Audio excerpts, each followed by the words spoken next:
What is going on, guys? Welcome back to our Everquest Enchanter adventures. Today we are here sitting near the entrance of Kedge Keep. We are on the green server with our maxed out level 50 Enchanter on this classic Everquest server. Now what I want to do in this video is I want to go do some Kedge Keep. Now I've done a previous video when I was playing Rectu on the blue server of Kedge Keep when I was right at level 50 here, but that was when I was really just learning the entire game of soloing and how to take on tough mobs. Now at level 50, you know, Kedge is one of the toughest zones, especially here in Classic, to fight in. One, it's underwater. Two, the mobs are really tough. There's lots of little quirks about the zones and stuff, and you're gonna rarely find someone soloing there. I mean, there's very rarely even a group there, but when you are soloing the zone and taking out most of the tough named mobs, you have a lot of free space, free roam, and good loot that's pretty much all reserved for you. So that's what we want to do in this video. I'm going to go ahead and we're going to crawl Kedge Keep a little bit more, but this time we're going to focus mostly on the bosses and the names of the zones, the ones that I couldn't even do myself on the last try. I did this when I was on Rectu at level 50. Now we're taking out mobs that I've never seen other enchanters solo themselves, never, at least since I've been in here the past couple weeks. I'm sure there's others who can do it, but it's just one of those zones where you learn the quirks and all that type of stuff. You're gonna have a lot of fun here, and I've been turning on a lot of my enchanter buddies to come here as well. And you know, it does suck when I share these type of videos because we're gonna all of a sudden have 10 or 20 people come to the zone and check it out, but it's all good. I've made plenty of cash on this spot anyways. So let's go ahead, and we're here at the entrance of Unrest and Dagner's Cauldron. We're going to go ahead and head on down into the zone, making sure I've got everything up. And again, we're on the green server, so this is classic EverQuest where 50 is our max level. We don't have a lot of the awesome spells that come along in Canark or Velius, and it's much more difficult to fight here or anywhere than it is later in the game once we get to like level 60 and we get our mana spells and all that type of stuff. And right now I do not have an Enduring Breath item. I'm just using our water illusion, water elemental illusion, and we're not even maxed out on charisma. We're at 246. It's really hard to max out at 255 on classic here. There's not enough items that give you the charisma that you need to go up. This is even with doing a min-max type of setup. Let me see if anyone's here. One guy's here. He's in my guild. He's a druid, and you'll find druids and shamans camp this front area often because it's very simple, and there's a mob there, the fierce Impaler. Let's get out of the way here, who will drop some pretty good stuff. There he is, actually right there, the fierce Impaler. Hopefully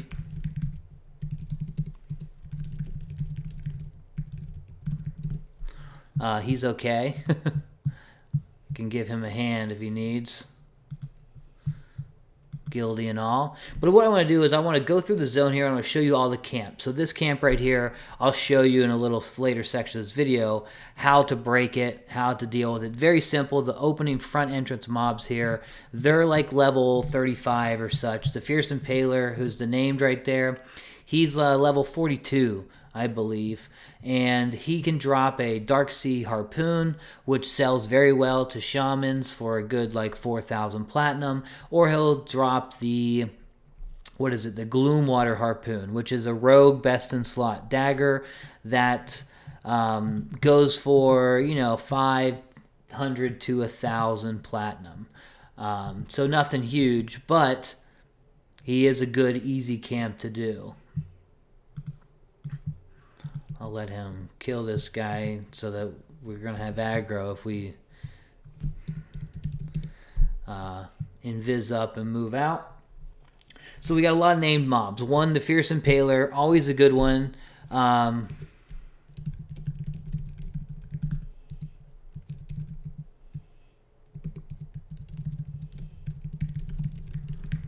Always a good one because he's very simple. He's at the entrance. You get in trouble, you bounce out. It's as simple as that. A lot of the lower, the mobs here at the entrance are lower, easier to take. They're not going to resist or anything like that.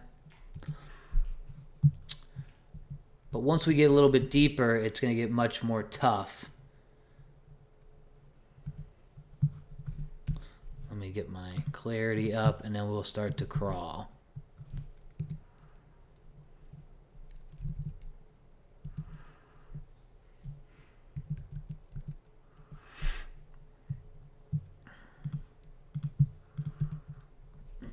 All right, so let's invis up. We'll go do a quick crawl. Then we'll start focusing on our bosses. And now we are going to be the only one in the zone after Kath is leaving. So Fierce Impaler there, he again is the front named mob.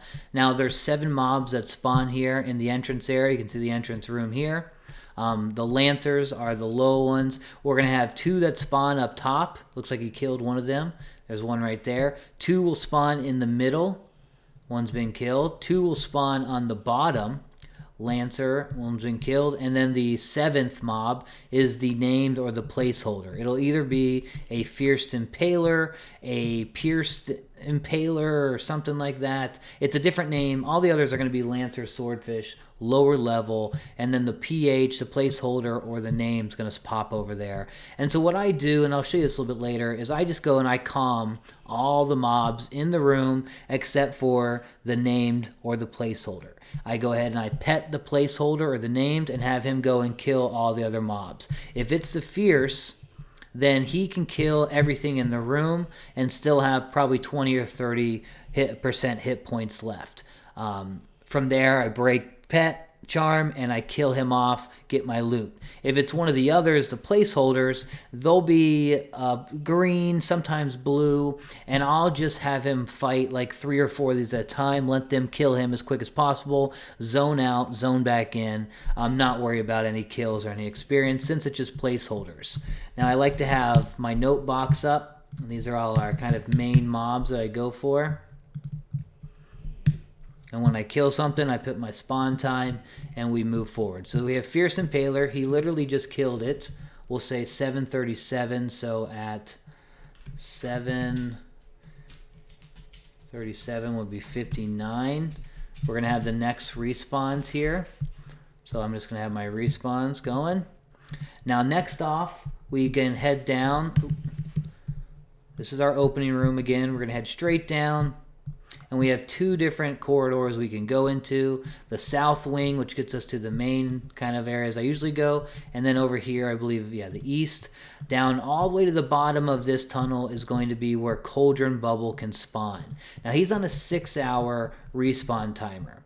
So we go down here. If there's 2 mobs up, that means it's his placeholder. So right there, one of these guys is his placeholder. One of them is on a 6-hour respawn timer. The other one's on the typical 22-minute respawn timer in here. Now, Cauldron Bubble, he's a level 49 warrior shark. Very tough. He's probably the toughest mob for me I've gone after in here, other than like Estrella or Finagil.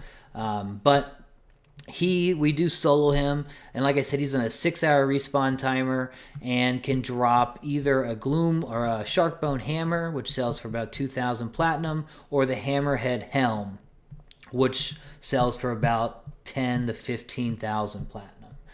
The helm's very rare though. Now, if Cauldron Bubble's up, how I'll do it, and I'll show you this guys in a little bit later too, is that we will go ahead and grab a mermaid as a pet. So this girl right here, this is who I petted earlier. You can see she has a torch in her hand. The Gloomwater. This is going to be a tough fight. We're going to haste that pet. We're going to give him the torch. We're going to slow the Cauldron Bubble. And I'm going to probably have to rune and Berserker Strength the pet often so that it gets the kill, because Cauldron Bubble hits very hard and resists a lot, so it can be a very tough fight. If I can find instead of a Gloomwater, which is a lower level pet, I like to go for the other ones, the Gloom Stalker, I believe they're called. don't see one right here. But if we find a Gloomstalker, I'll pet that and that'll be a little bit better. Now right here, when there's just the placeholders up, what I can do is I'll go all the way up. Well, let me go ahead and select both of these so I can switch back and forth. I grab him. Now I'll go all the way back up to the top. And I will calm both these guys from up here. And if, you know, it gets crit resisted, which it typically won't with those level guys, we can just fight up here and deal with it. Always keep your back into a corner. That's one of the big things. You're fighting underwater. So if you're just standing out in the middle of the water like over here and I get hit, then you're going to move every time. It's not like staying on land where if you get hit, not every time it's going to move you. And if you move, you're pretty much guaranteed to get interrupted. So we want to have our back into the corner as much as possible. And I calm from up here just to give me some time to react. We don't fight up in this room because those guys that we see right ahead, they will aggro into us. And then if they pass by the Gloomwater while she's on her pathing that's near this tunnel, she'll aggro. It can be messy. We just like to calm up here. Like if I sit right here, these guys won't aggro for me in the corner where I'm sitting right now. But if I have a mob up here a little bit closer to them, they will. So we'll calm and fight down there. I won't do that in this video. We'll just stick to the boss fight showing you guys, but just kind of giving you a little bit of an explainer. But once we do kill this placeholder, I will mark it down on my time of death charts so that I know 6 hours from now that spawn will spawn again. Hopefully it's Cauldron Bubble, and I can kind of keep these on lockdown. So that's one mob. We'll come back. We'll kill him a little bit. Now we're going to the south side here. We could go through those tunnels there, but this just seems like a little bit better way for us. All right, so we're going, this is the south tunnel, going down, only one way here. We're going to get to what they call the four-way. It's going to give us a four-way split. Now, right here in this room, you're going to have a Frenzied Bold Shark, I think it's called. It's a low-level shark, but it's a named. It has a chance to drop the Abalone Gorget, which is this thing right here. And this is a best-in-slot neck piece for clerics. It sells for about 4,000 to 6,000 platinum. Really good, solid seller. So you can have either these tiny fish that you see swimming around. This can be a placeholder, or a bull shark can be a placeholder. So if I come in here, I'm doing this, I'll just kill all these small fish. I'll kill the bull shark, and then 22 minutes later, I'll come back and see if the frenzied bull shark is up. And that's pretty much how we deal with that. Now, that's something else you want to think about when fighting in Kedge, those little tiny sailfin fish. These guys are like level 5. They're no trouble as far as damage, but if I sit right now and I don't have invisibility on, they will attack me. So you can't sit, you can't change out your spells, you can't, sometimes they can interrupt you. So they're really just a pesky type of creature here. So we either need to deal with them by killing them first or invising between our spell switches and all that type of stuff. And you'll see in a fight how we deal with that. But that is just another thing, another quirk of this zone you got to be thinking about. Some of them, when you kill them, they'll do a 200 or 300 hit point area effect spell that blasts around them. Now at level 50, I pretty much resist it 5% of the time, if not more. But it's just something to keep in mind as you're fighting. So again, this is just kind of another spot in the rotation. Now, when I'm here alone, like I am now, I can pretty much do 4 or 5 named spots in a rotation in a 22-minute respawn cycle. So I have a lot of chance to get some good loot. So here we are, the 4-way again. We can either go to our left here, which would be, I believe, east. Okay, north. Or we can go down here, east or south. East and south are going to just connect together, small tunnels together. Our north side goes over to where Estrella and her temple is, and also some good mobs over there. And then again, back west here is back into the main entrance room. So let's go ahead and head over this way to our north. We're going to come down here. All just one path. Now you can see we're starting to get into some mermaids. Now right here is Estrella's temple. This is level 51 druid mob that spawns here. I have been here 2 or 3 weeks and I have not seen her up, but maybe one time. I think she has like a 3-day respawn timer. And right now you got to keep in mind, this is green server where this is an end game raid zone. Finny, the main boss of the zone, that's something that the guilds raid and they farm every 12 hours or whatever his respawn timer is. So they're in here every 12 hours. If they see Estrella up, they're going to come kill her. I haven't got a chance to try and solo her yet. I do want to try that. She is level 51, so it's going to be extremely difficult, but she's a caster, and we have ways to deal with casters that make it easier than fighting melee types. So she would pop right there where I'm looking, and, you know, be one of the mobs we want to go after. Now we're going to continue over this way. There's a safe room over to the left there, but we're going to go here to the right. And this is one of my favorite spots to come farm, because we have a few named here. Right here next to the right here, well, this Gloomwater, that is Coralyn. Another mermaid will spawn there. That's her placeholder. She drops both the shark bone hammer, which sells for about 2,000 platinum. And then she also sells or drops the shark skin drum, which sells for about 3,000 platinum. So she's a good one to farm. This is an easy mob that we can take out. And then we have in the main room here, we have 3 potential seahorses, 2 that are regulars, and on the very top, that's where Undertow can spawn. Undertow is a great mob who drops both the a mage wand that's for their epic, and then the Squall Surge shawl. Now this is very rare and sells for about 15,000 platinum. This is my favorite pretty much mob to farm here because no one else knows how to solo her. I've not seen one person solo her or him, whatever, other than me in this entire, you know, since I've been here. So you will see duos, we'll see some groups here, but now Undertow is on an 8-hour respawn timer.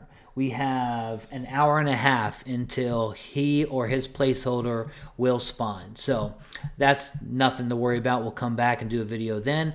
But these 2 seahorses right here, I'll usually charm one of these guys and have him go up against Coralyn or the placeholder here.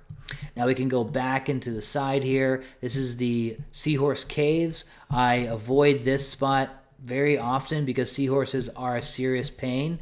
But all the way back in the corner here, this is where the matriarch can spawn. She drops, I believe as well, a wand or a shield, an Enduring Breast shield, which I've only seen her up once and killed her and only got the wand. So I avoid this spot because the Soothbrines, they're clerics and they will complete heal. And if you're too close on the other side of a wall, they'll complete heal your mob. Like if I was to fight the Gloomwater right here, that Soothbrine would complete heal her every time she got down to like 10% health. And it can be a really pain in the butt. So we want to get, you know, close over to the corner here when I'm fighting, as you'll see later on.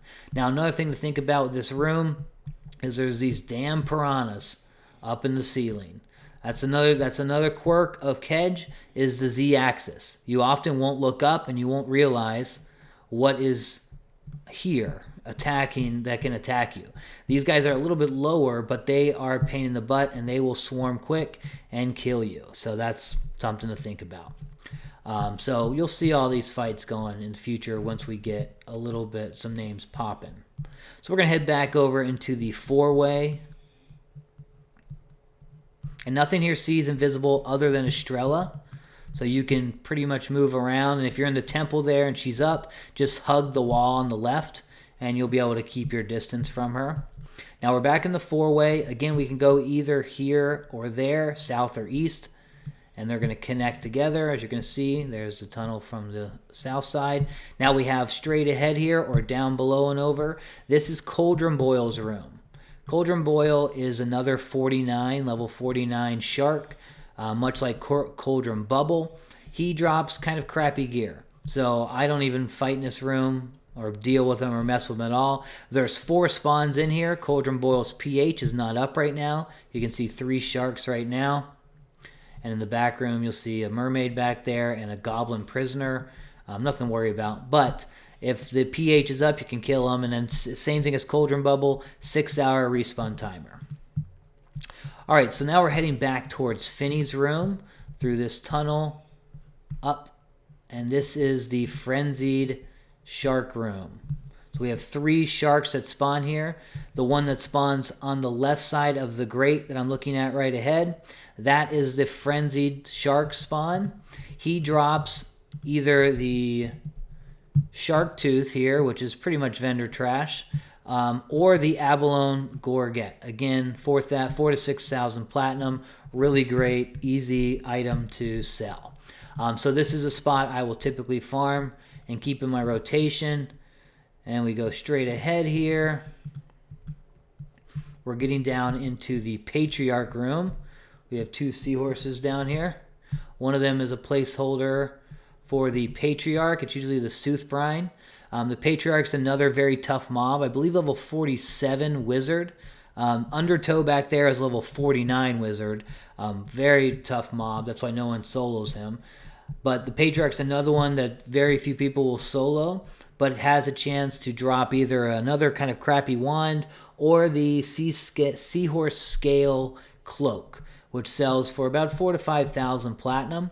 Not bad. Now that shark you see straight ahead, the Cauldron Hammerhead, that is a placeholder for the Ferocious Hammerhead. Ferocious Hammerhead is a chance to drop either another wand or a, what is it? The like a treasure chest that has 100% weight reduction. Now, out of my weeks of being here, I've seen the Ferocious Hammerhead 1 time, and he only dropped the wand. So he's very rare, and the chest is even more rare. But this room will be in my rotation typically when I'm fighting here. So, and then we have, just to kind of close out the zone, we have a little fake door here. This gets us into Finny's room, and that is the raid boss at the end.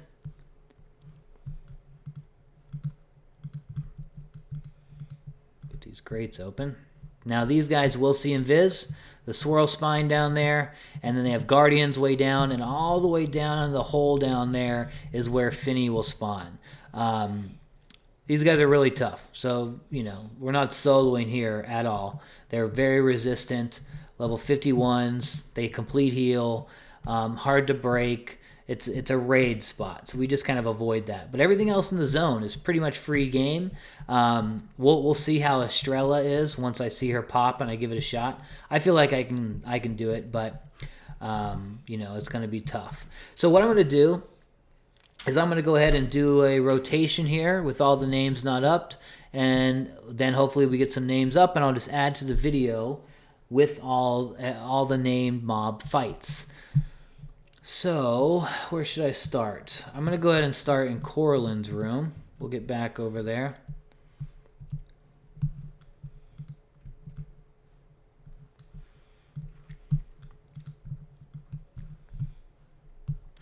And it's really not you feel like it's a difficult zone to move around in and figure out in early zones, but it's really not very big. I mean, once you learn the pathways, it all connects together. It's very simple.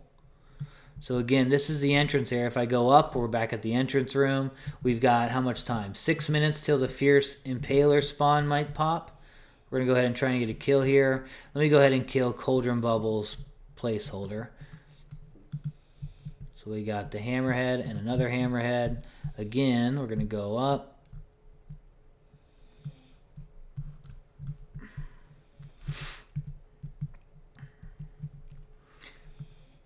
Calm these dudes. Now something to think about too is that when you're staying in the corner, you're not moving around, and you press the space bar, you can move up like this, swim up, and while you're doing that, that will not interrupt your casting. So right there, I just calm both of them. I'm going to throw back on invis so I can get by anything down there if that Gloomwater's in the way or anything. And I could go charm that Gloomwater if I wanted to kill them both, but I'm going to just go ahead and have them both fight off. Now, again, we have to deal with the small little fishes. Now, what I do is I'm going to go ahead and charm one of these, and I'm going to, first thing, kill the small little fish first. Do I have a lure up? Okay, Cajoling Whispers is plenty. Only with the seahorses do we need to use the lure. Now, if I just sat down, those fish are going to attack me. So I sit down. Here they come. Or maybe I'm not close enough, I guess.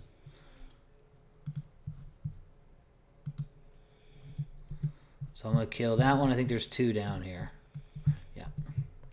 Kill that one. You see their 1 fish. There's the Fish Nova. That's their area effect spell. That can hit for a couple hundred. But those 2, now with them out of the way, I can sit in the room. Now, I think my guy I have is the placeholder. So he's going to be a little bit stronger than the others.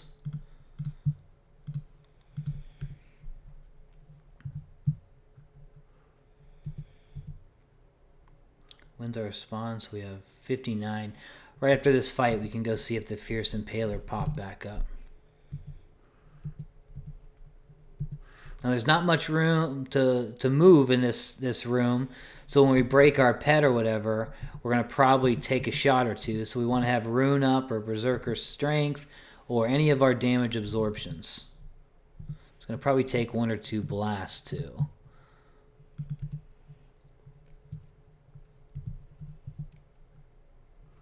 Might take a little bit more than that.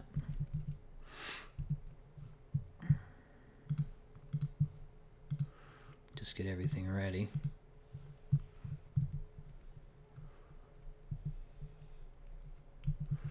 This is kind of why it's a good thing to even go charm one of those mermaids and come kill them both and then just gate out and come back in. That's typically how I'll do a lot of fights. You can see my back's in the corner. Tiny fish are taken care of. The Z-axis we want to be aware of.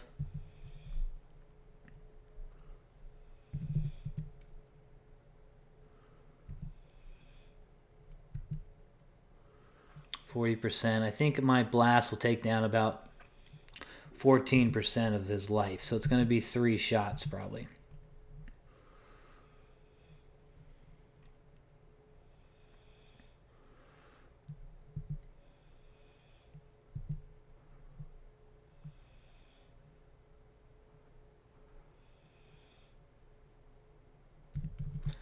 Alright, so let me go ahead and try and get as much distance as possible. I'm going to bring him over here.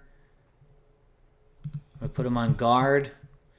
I'll come back into this corner, keep it in the corner, so when I do get hit, I won't move back and I'll be able to deal with him. I have Rune 4 up, so we'll be able to take a shot. He just stunned me. I stunned back. Alright, got him locked in, back into this corner. Let me see how much life this goes. 26% he's at. 8%, okay, perfect. So 1 more shot. He will be dead, and then I'll add on my time of death charts when he'll spawn. So he's going to, the placeholder will spawn in 6 hours. It's 8 p.m. right now. So that means 2 a.m. will be his next spawn. Let me mark that down. I have a little timer bot on Discord I use. So it automatically tracks for me. And there we go. We got 1 placeholder down. Good to go. Easy fight. Rune's still up. Alright, so we've got the Fierce Impaler should be popping right now. We could go ahead and loot these. Sharks don't really drop anything. Sometimes shark fin, shark meat. Rarely some words for research spells and stuff. But more when you get to the seahorses and the mermaids, you're going to be able to make more money. And we have another name, the Shilara Ebb Hunter, which is a mermaid that spawns. Ooh, the Fierce Impaler is up. So I just saw him. Okay, so okay, there he is. That's the name right there. So what we're going to do, we're going to go ahead, let me get to the entrance right here. Now at level 50, I can sit right here in the corner, and they won't aggro on me. I'm going to go ahead and grab Calm, and like I said, I'm going to calm the entire room. So I'm going to come out here. I'm going to get the 2 on top. I'm going to calm them.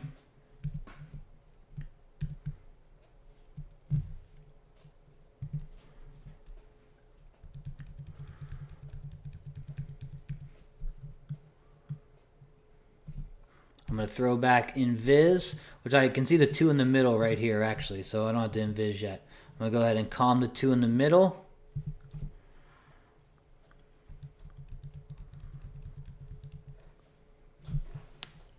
And I'm going to invis, so I can move out there and target the 2 on the bottom.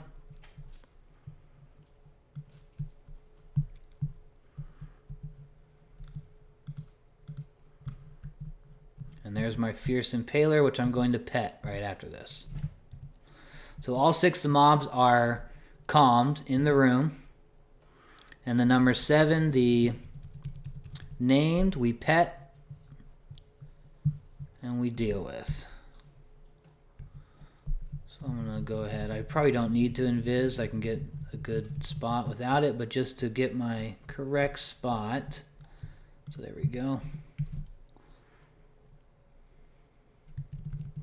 Pet him. We got a good 2 minutes until the other calms wear off. We can do 1 fish at a time. Sometimes with the Fierce here, it's good to go 2 fish at a time because he will kick their butt typically. I'm just gonna have him go up against that guy up there. Now we want to just get things ready.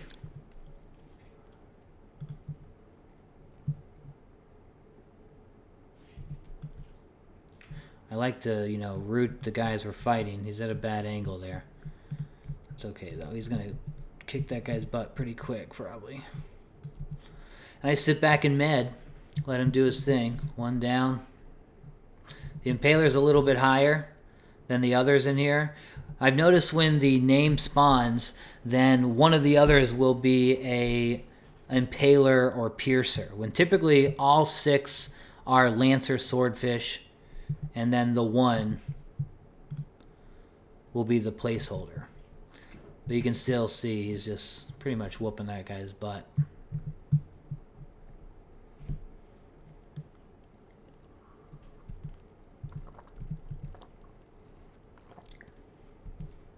Ooh. Jar more off, which is typically not how quickly it goes, but that's okay. Got that root off in time. Rune 4 still holding up. Probably doesn't have much more life in it. Gotta get clarity.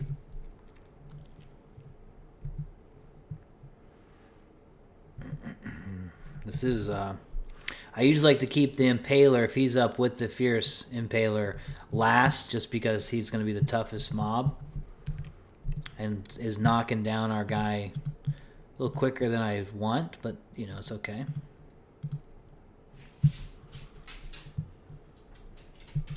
We don't want him to get low hit points and then have, like, you see calm starting to wear off. So we want to be very careful of that. Because if he starts getting beat down too much, we don't want to lose him.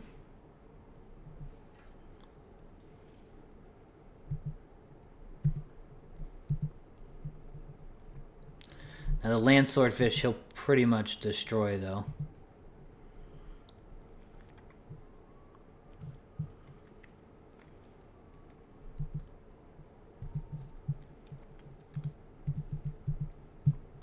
See, now we're getting multiples.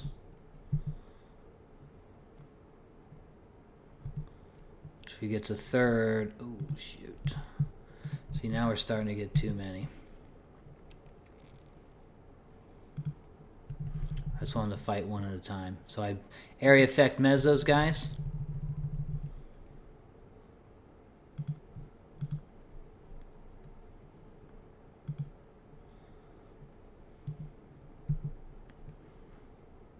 Just so we control his hit points. We don't want them to die. Because then we lose our loot. But you can see one at a time how quickly he just destroys them. And I think we might have one more up. We're at 22% hit points, which is about perfect. Probably a blast or two. Just look around, see if we got any more. Everything's dead. Alright, so there we go. Now I'm going to go ahead and move all the way back side here. Put him on guard. Get all the way back over here in my corner. Break Charm. Root, Blast.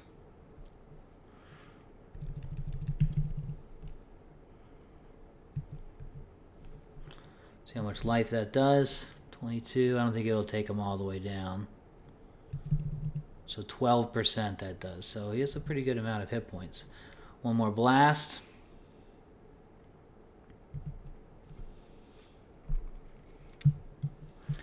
And hopefully he gives me the Dark Sea instead of the Gloomwater. Ugh, the Gloomwater. I mean, it's a good one. It sells very quickly and easily for like 500 platinum, but the Dark Sea is highly sought after and sells for 4,000 or more.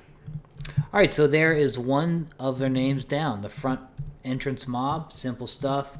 Update our timers. It's 8:06, so 22-minute spawns. Gives us 8:28 is when he spawns again. A little low on mana, so I'm going to go ahead and med up till about 80%, and then we'll head in and we will do Coralyn. And then I guess, yeah, how long till Undertow? We still got an hour and 8 minutes on Undertow respawn timer. But you always hope for some more Squall Surge shawls, because those sell very well and have made me very rich on the game so far. Alright, so we're up high enough to be able to head down there at least. We'll go ahead and get the placeholders out of the way, and we'll deal with the bosses once they spawn. Coralyn, she spawns pretty often too, it seems. So I see her often, and she drops some good loot. Crossing my fingers, Estrella is up every time I pass by.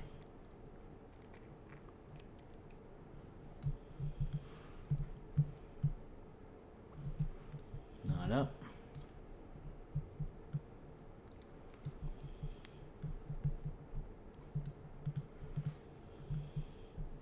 Okay, so we're going to go ahead and kill this placeholder, the Gloomwater.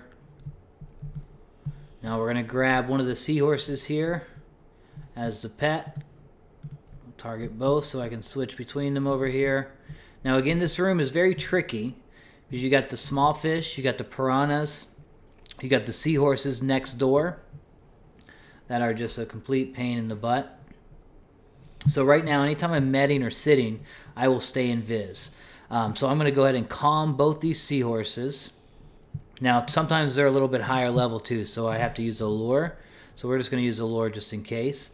But once we calm, we'll re-invis, run in there. Or if I have to cast any buffs on myself, I invis myself, and then switch out my spells, and then cast invis. So anytime I need to sit down or anything, because what can happen is these small fish will aggro when I sit down, and if they're in line of sight of the piranhas or a seahorse or the mermaid over there, that will pass on the aggro, and we can pull the whole room. So it's a really pain in the butt.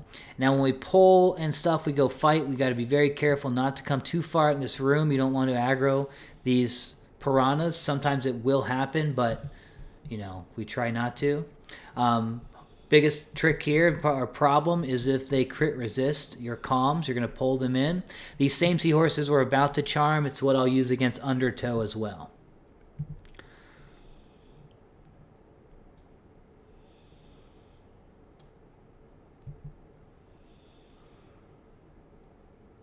There's one down.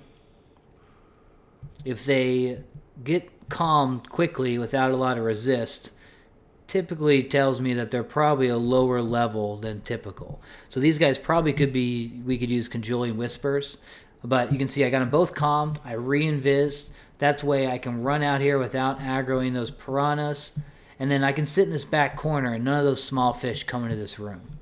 So I'm good to go here. I'm going to switch out my spells.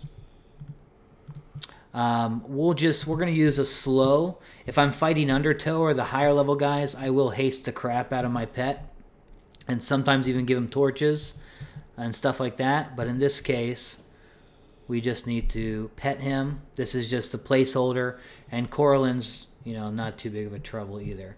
So now when I'm running out here, We want to stick to the left side. I have him charmed, and we're going to go in between these two poles and back in this corner. If you do that correctly, you won't aggro any of the piranhas, and you won't aggro the mermaid. So when you're in this back corner, hopefully your seahorse runs right to you. Perfect. Now I'm going to have him run up there, but not all the way. We're going to pull him back so those seahorses in the cave don't aggro. And now it's just a normal fight. Root, Tash, slow. Wait for a charm to break if things get messy.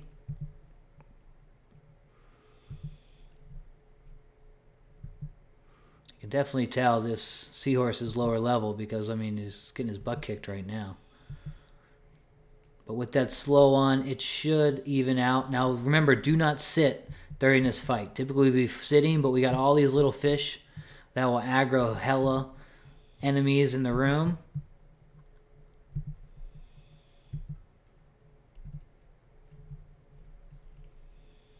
So we're just kind of chilling. If things get bad, we gate out. Typically what I'll do as well, after we kill the placeholder here, I will just go ahead and gate out. Man, this girl is kicking my my seahorse's butt. Typically the seahorse will get it done. This must be a lower level seahorse.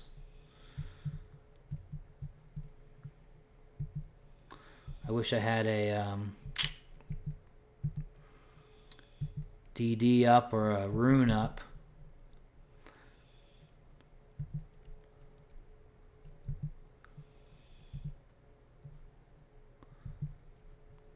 Alright, so we're gonna have to switch out.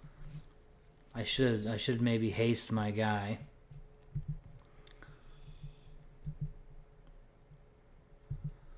Because he's getting his butt kicked, and that's typically not the case. So we chose the wrong seahorse. I want to switch spells. I'm really scared to because all these little fish will aggro on me.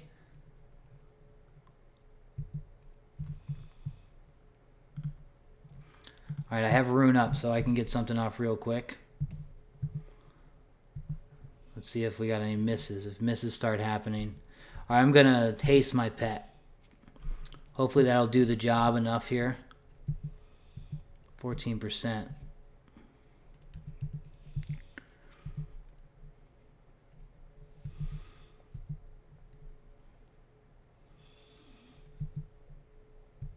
Alright, so we're evening out 5%. So if you want to make sure of it, haste your pet, and then it'll kick some butt. And then we gotta hopefully that the seahorses next door also don't start complete healing her, which I think they would have started casting. If you see a Soothbrine start casting, usually means you're in trouble.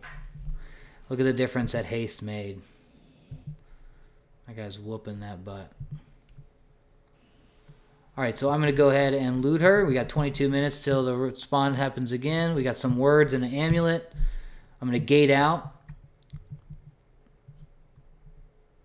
And now I'll just come back through the entrance and we can deal with the other mobs there. So there you can see the mermaids, even just killing mermaids regularly, they are good money. They drop some good stuff. I think this mithril thing sells for, 50 to 100 plat. Who knows what word this is? Some of them can be level 44 to 49 words. Typically 44, which can sell pretty good here in Classic. But so far we got 500 there. Another maybe 100 we'll say here. So 600 platinum in our quick little couple kills. And okay, let's go ahead and head back down there. While I'm out, throw on my J boots.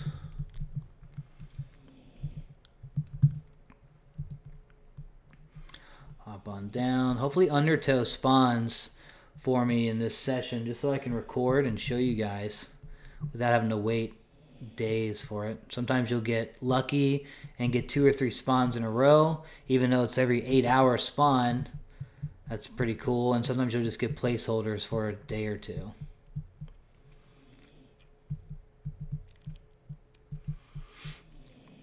Now again, I'm not using an Enduring Breath item. Definitely suggested just to kind of help if you get dispelled or something. But, I mean, mostly with what I'm fighting, haven't had any real trouble.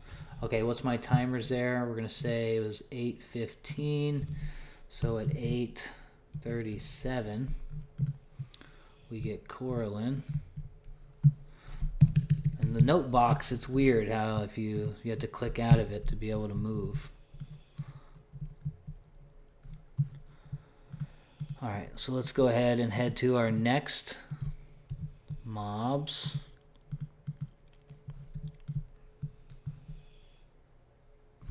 Gotta make sure it's invisibility and not invis undead. It's a big mistake I make every once in a while.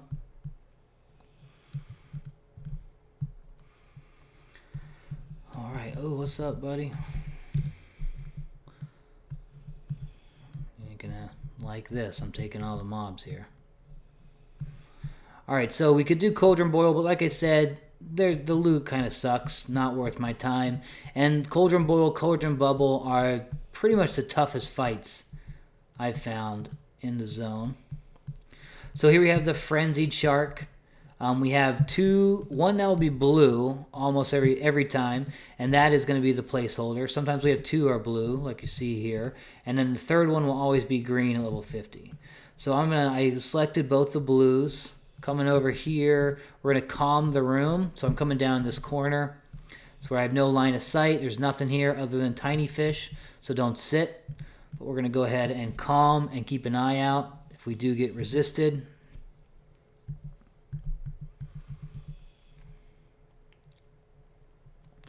Okay, got both of them calm. Now again, I got to switch out my spells, so I'm going to invisibility myself.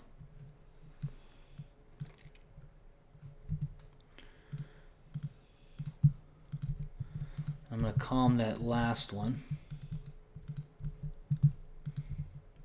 which is right there. We just do it from the back here just in case. Alright, everything's calmed in here. We have 3 tiny fish that we're going to have to deal with as well. So still can't sit. But I will pet this one.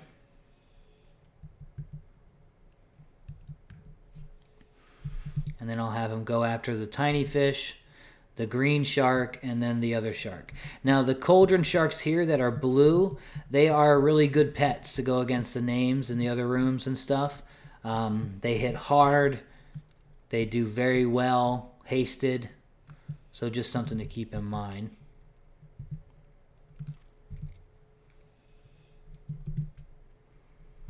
We have one more, I forgot. So let me go ahead, just while we're here, I'm going to pull him back. And there we go. All the tiny fish are dealt with. Let me get my back into a corner, more so. Not many corners in this room. You just got this little, like, right like that. Still probably going to get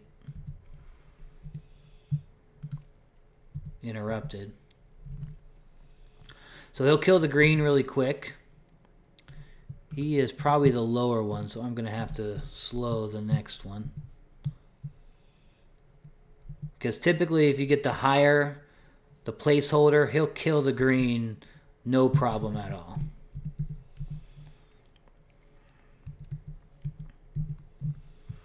So right here, we're at a difference of 30. We'll watch the life. We could slow or we can just blast. He's kind of evening them up, so I'm going to go ahead and just assume. Get that done.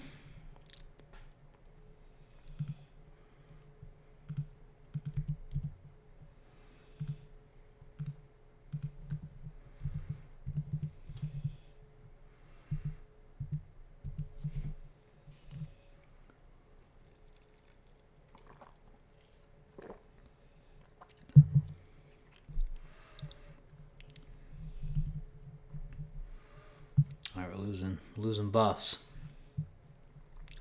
So after this fight, okay, so our guy's getting his butt kicked. I should have probably slowed. This is a waste a lot of mana.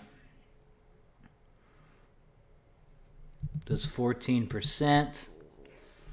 So we'll blast 1 or 2 more times. At least once here, even it out. And here, you know, I'm not really caring about experience. Since I'm max level, got over 50% in. If we get the experience kill, cool. If not, I'm okay with it.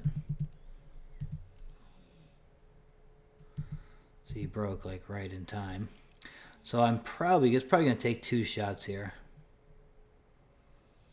Yeah, I figured. All right, so there we go. We have the Frenzied room taken care of. Again, sharks don't really drop crap. There's a shark fin. This is like a couple silver. All right, so that is 822. We did our frenzy, which means 844. We got 5 minutes until the front room spawns again. Typically, if you've cleared out the front room too, anyone who comes in and wants to try and solo, they leave. Especially druids.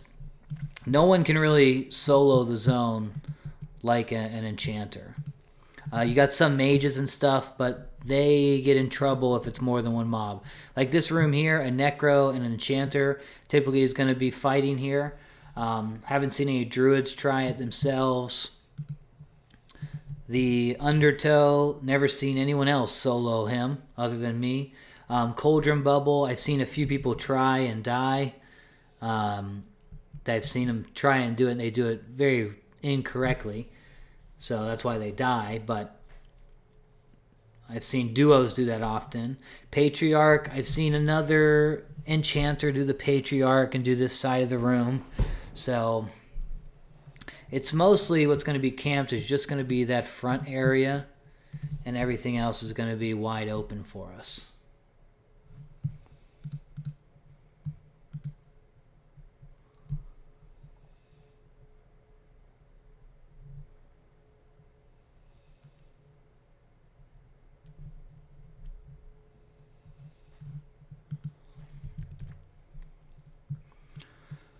All right, let's rebuff up, and then I will go ahead and clear out the Patriarch and the Ferocious placeholders, and that will be our rotation. And typically, like I said, we'll do, like my typical rotation will be the Fierce Impaler at the front room. I'll do the Frenzied room here, and then we'll do the Patriarch and the Ferocious, and we can get that all done in 22 minutes. And sometimes I'll do, instead of the Patriarch Ferocious, I'll do Coralyn instead.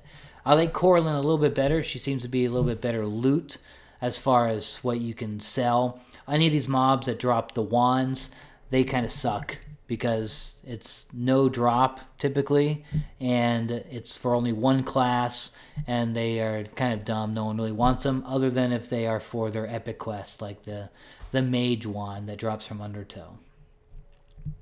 So we'll go ahead and we will med up till, again, 80%. And go ahead and clear that back side. I assume that the Fierce Impaler isn't going to spawn a 3rd time in a row. I might just, since it's about to be respawn time, I might go check the front before I come clear this out. Just to see if he is spawned. I don't want anyone taking that easy mob. Because the Gloomwater, it's not lore, so we can have like 10 of these in here.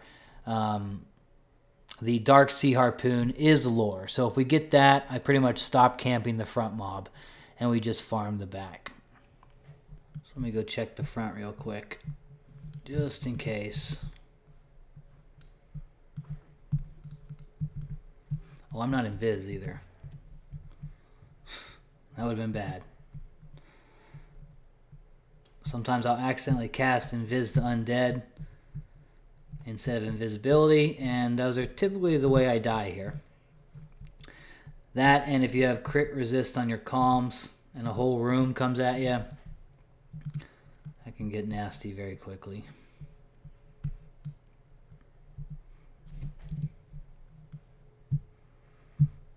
Okay. Alright, come on. Where'd my mouse go? Alright, so the Piercer Swordfish, that's the placeholder. That means the Fierce Impaler is not up. If we count around, 1, 2, 3, 4, 5, 6, 7. Alright, so that means I'm not going to worry about it. We'll just move back into the Patriarch room. And do that. We can always come back up here.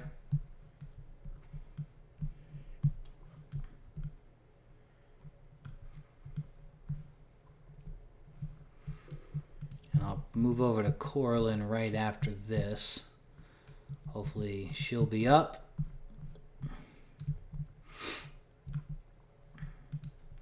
Alright, so pretty much for this spawn, again, not really caring about experience, more so just want to get the placeholders down. So I want the Soothbrine to die, and I want the shark to die. So the shark will path from down here into that little room there.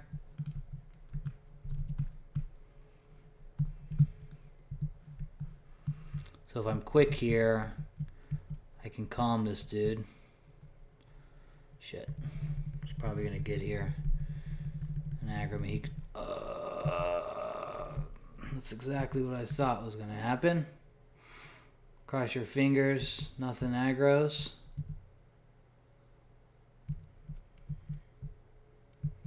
Alright, so now the question is, did that blur him? If it did, we're good to go. Alright, thank God. It did blur him. He is calmed. I told you he passed pretty fast. So I'm going to calm this Squall Surge. Got 3 minutes there. And there's our Soothbrine. We will pet and use him as our attacker.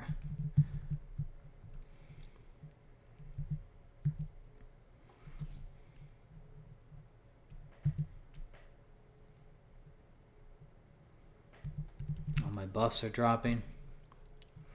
And this room here, you're not going to have the little fish.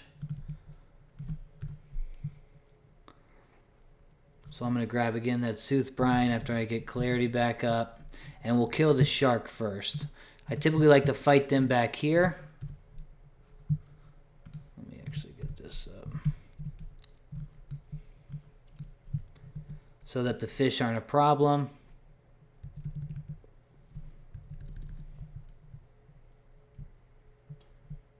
That guy passed back out here. I'm kind of in trouble. That's okay. All right.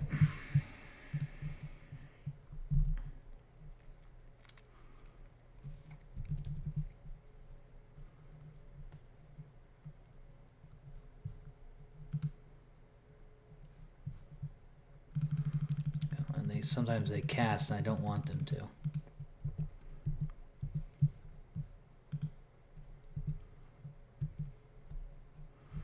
We got pretty lucky there whenever that Cauldron came into the room, because they can easily pull aggro if he fought me right there to those seahorses. They must have just been on the other side of the room at the time, and we got lucky. Now I'm going to let this Soothbrine kill the Hammerhead. I'm going to have it go after the Squall Surge, and then hopefully the Squall Surge will kill the Soothbrine, and then I'm just going to gate out and then go hit Coralyn. That way we get rid of both placeholders. It's not a problem. Now, if the Soothbrine ends up whooping the Squall Surge butt and we have him at low hit points, then we'll just kill them all off. That'd be great.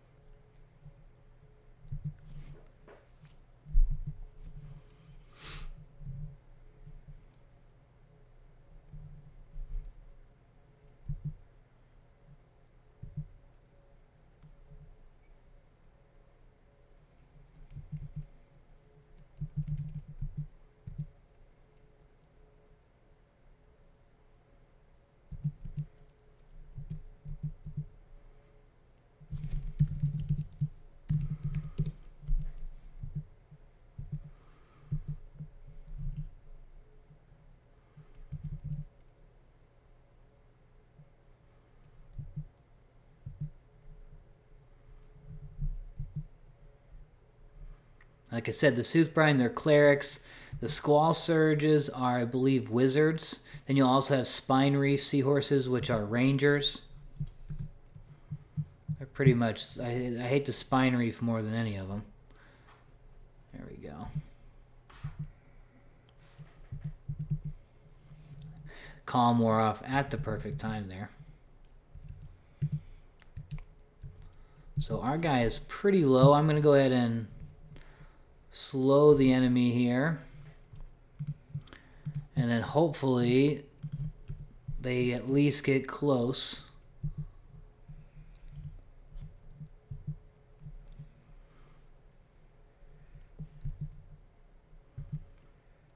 And hopefully charm lasts.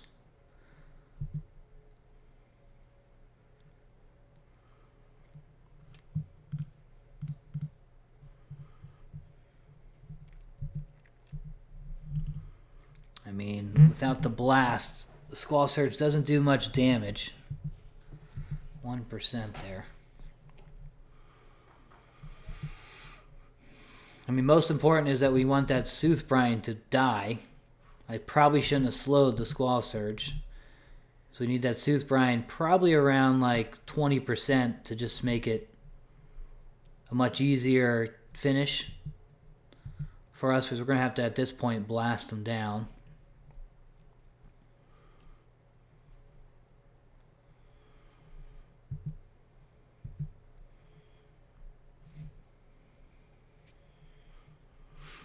Oh, our slow just got dispelled.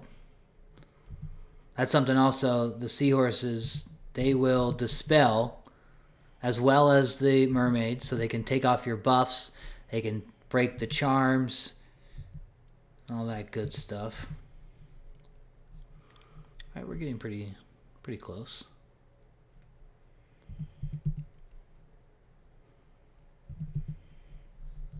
It's going to take 2 or 3 shots to get the Soothbrine, and then hopefully he doesn't complete heal on himself. And before I break pet and everything, let me go ahead and get him to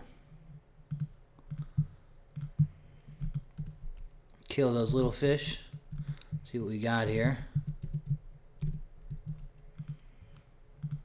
Words of convocation. I believe that's for, yeah, that's for a mage pet. Okay.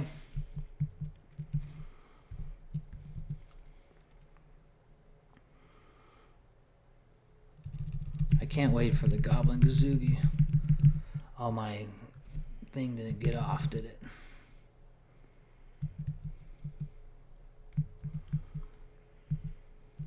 He's blasting at me right now.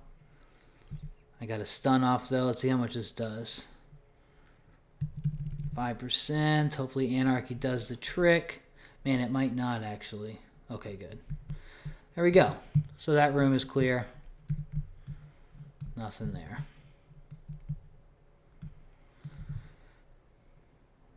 Still. Okay, so let's go ahead and head over to Coralyn. She's going to be repopping in 1 minute.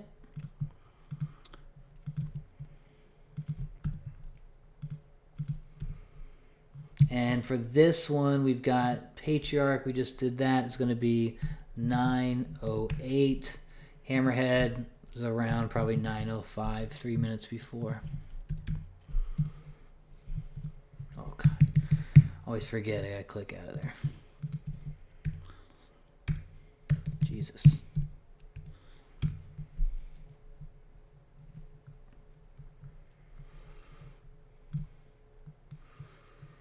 Okay, everything's up. Probably gonna have to recast our water illusion here soon.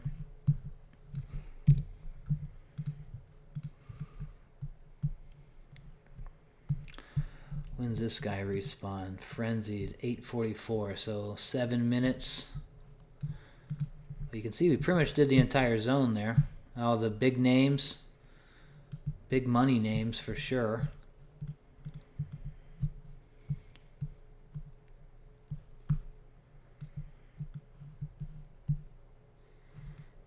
Really want Estrella to be up one time.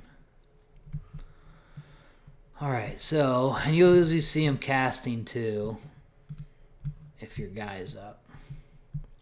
Alright, put placeholders up again. How long do we have on this respawn? Not up yet.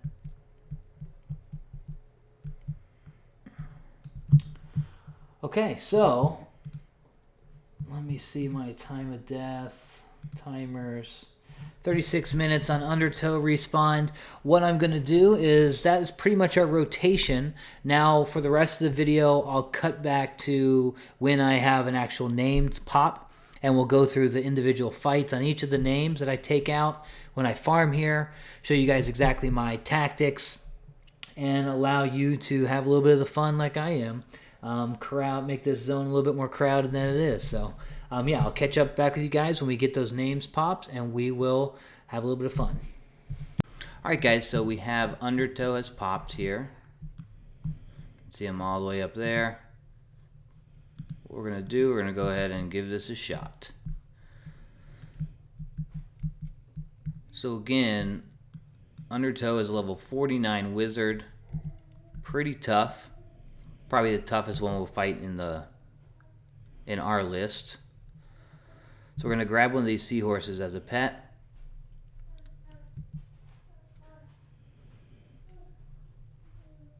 And then we're going to go after him. And we want to try and grab the higher one. So this guy is calming more, or resisting.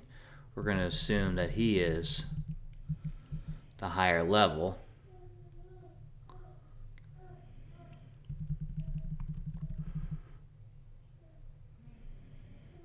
Okay. Alright, so let's invis up, go in there. The boy's crying over there. We're going to get our top level haste.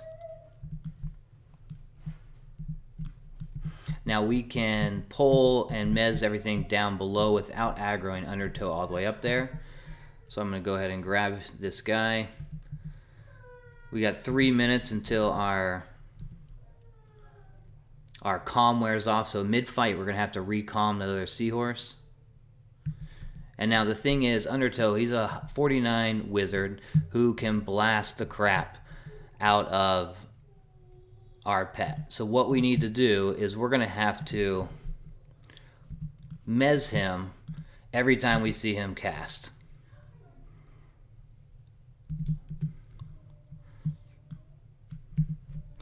So he's just cast right now. We're not going to get it off. We're going to get our slow off first. You can see he's beating his butt right now. Let's get, he's casting. We're mezzing him. He will resist sometimes, so that's okay though. Just every time you see him cast, you freaking mez. And Root's not going to really hold. Man, he's resisting heavily.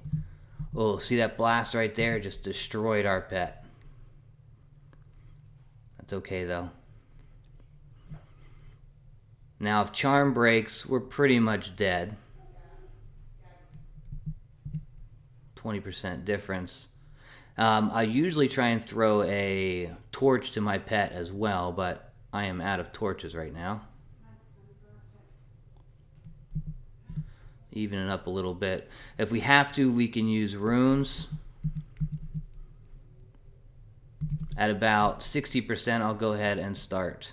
There we go, he interrupted. I'm going to calm this guy right here. Hopefully no crit resist. Alright, so I got 3 more minutes again.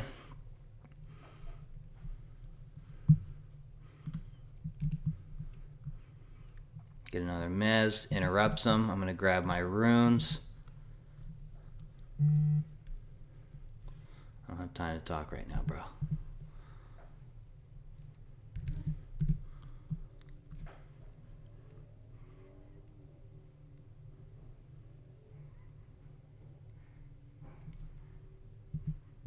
Even it up pretty good here.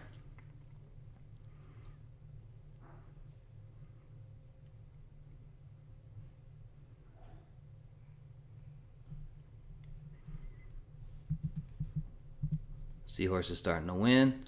Oh, we got stunned. He stunned us. He cast on us, which is fine. I'm fine with getting cast on.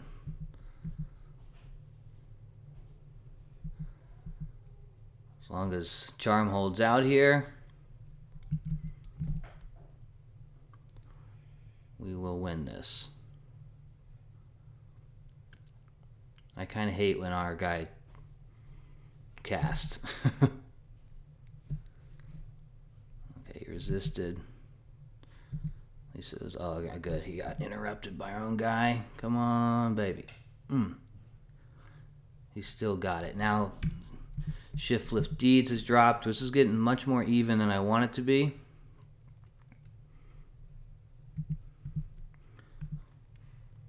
Don't get that off, please. Nice. 5%.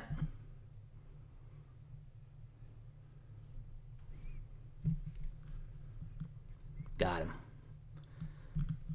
All right, the Shaw. That's 15,000 platinum item. I'm wearing one right now. It's the best in slot, pretty much for casters. I'm just going to gate out, and there we go. That's how you take down Undertow. Pretty much the best guy to farm in Kedge for us, since he's never camped. He has an 8-hour respawn timer, so I got to add that to my list, but that's an awesome 15,000 item. Now, I did see Cauldron Bubble, I believe, was up as well, so hopefully no one gets him before I met up and get back down there, and we'll show you that fight as well. All right, guys, welcome back. We have the Frenzied Cauldron Shark up. I actually just went to clear the room, and I had some really unfortunate root breaks, and he did kill me. My corpse over there, but we're going to go ahead. We killed the other 2 sharks in the room. We're going to go ahead and get this guy down real quick. Now, typically, I charm the Frenzy, and then I have him go up against the other 2 sharks in there, but right there, I think it's the first time I've ever died to him. He's a pretty easy mob in here.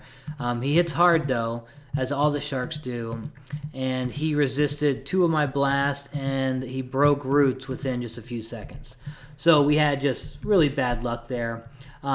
This round, what I'm going to do is I'm going to charm one of the seahorses in the Patriarch room here, and then we are going to... Yeah, buddy, we're going to go after the Frenzy. As you can hear, I have my son on my lap, so it's a little extra challenge for us. Still should not be a problem, hopefully.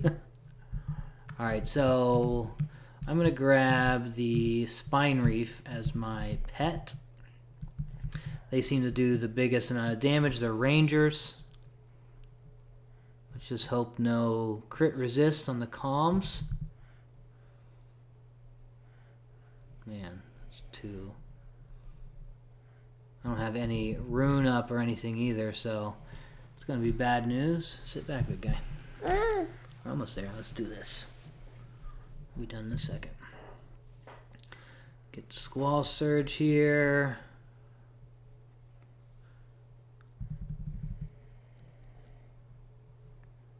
Alright, I'm going to Viz up, go in here, grab the Spine Reef.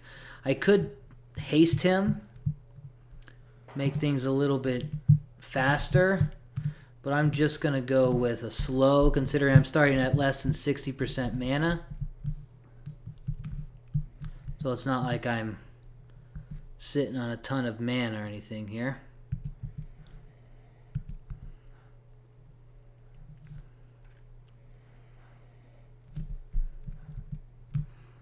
Okay.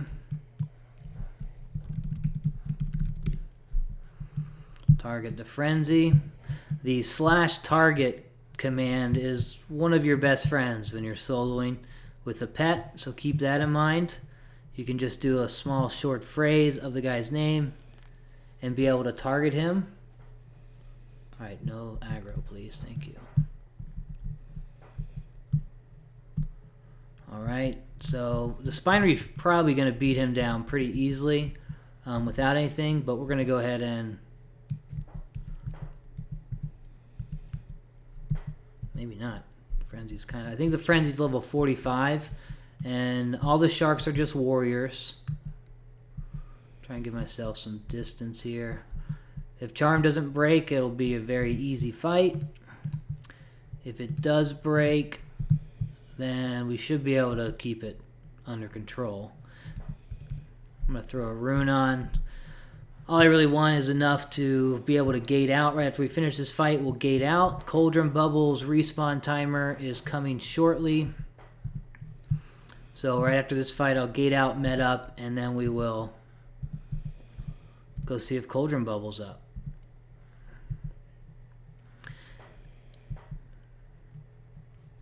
I have probably just enough to recharm if he does so happen to break. And if I would have hasted him, this fight would have been over already.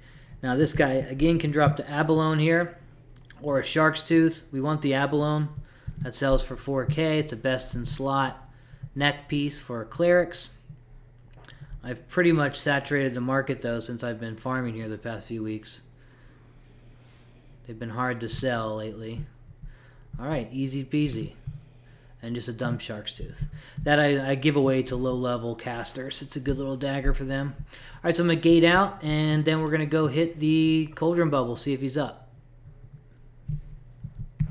Alright guys, so Cauldron Bubble just spawned. We're on the west wing here. I'm a little low on mana. I'm going to get the full mana because this is pretty much the toughest fight in the zone for me, other than maybe Estrella. He's a level 49 warrior, and he will eat up anything that we pet against him pretty much. And there's not really many options that are good high enough. If I find a Gloomstalker, those are the higher level mermaids. That's what I'll typically do. But let's go down to the bottom here. You got Cauldron Bubble here, and then you got the Cauldron Shark. What I'll do, the Cauldron Shark might be okay to go against, but what I'll typically do is go in this tunnel here. We have mermaids. We got this mermaid right here with the torch. I petted her earlier. We'll take her. She is only a Gloomwater, so she's the lower level one. But with a torch, a haste, and Cauldron Bubble slowed quick enough, we can typically get them down. We might have to do some rune damage absorptions on our pet and stuff. We can typically maybe find a Gloomstalker in one of these rooms. See the one up in the ceiling there. Maybe one over here. The problem is getting out over there. Gloomwater, Gloomstalker. So that might be one, but since this one has a torch, we'll go ahead and use her. Now the biggest problem here is where we pull him. We could go down and fight him below, but then we have that that very close range. You pass over where Cauldron Bubble is going to be sitting, so he will aggro, typically, even if we calm him. So that's kind of a rough spot. Then we have, if we go all the way up here, this is another one that, like, if you pull them all the way up, they're fighting in the middle of the room. The guys that are over there in the middle will aggro. So typically, I will fight him in this tunnel. If I pull him too far back, it aggroes onto those mermaids. If I pull him just like right here where he's halfway back, those mermaids will heal him during the fight. So I have to have my mermaid go down, run, hit him, and pull him up to about right here. Now, if my mermaid is fighting him down below in this tunnel, all the way in the bottom, and I come and I path over right here, I will get hit. The Z-axis doesn't really have a range, I guess, for melee hits. So that is one of the biggest issues. If I'm fighting right through here, I have to make sure my spacing is good. I have to kind of get lucky that the other mermaids don't start healing them. It's a whole ordeal, but we're going to go ahead and med up another 20%. I got a guilty here just in case we want to duo him in a second. But we're going to go ahead and get him down solo for the video here. I'm going to med up all the way to full. What I'll do is I'll come all the way up here, and I will calm the shark down there. I'll then go pet the mermaid, and then we can do the fight from there. Let's just wait a minute here.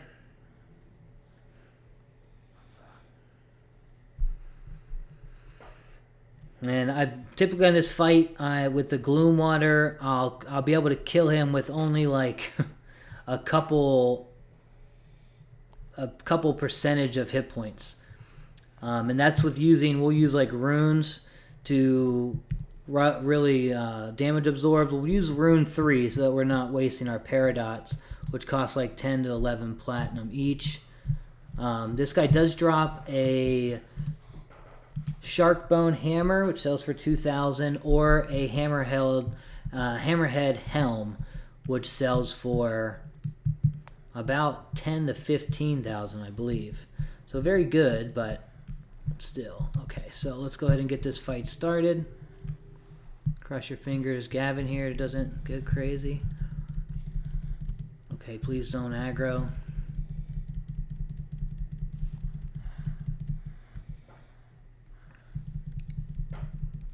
one down.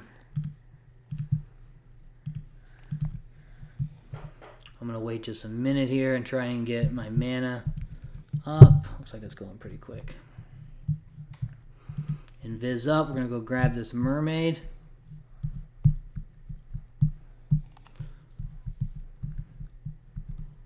Now she's going to path out into here.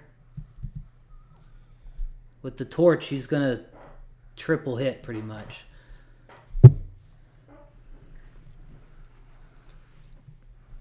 We've got to make sure we get this fight going before... Let me get this all ready too. And also we got to make sure we be careful on her pathing when she goes after Cauldron Bubble, because she can aggro that room of mermaids that are on the way. Where the hell is she? Okay, there she is.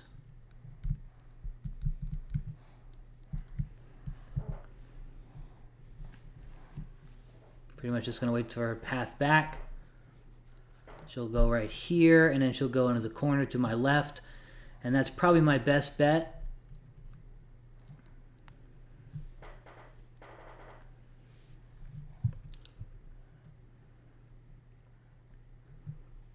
I could charm her right here, but she's probably close enough where she will hit me pretty hard.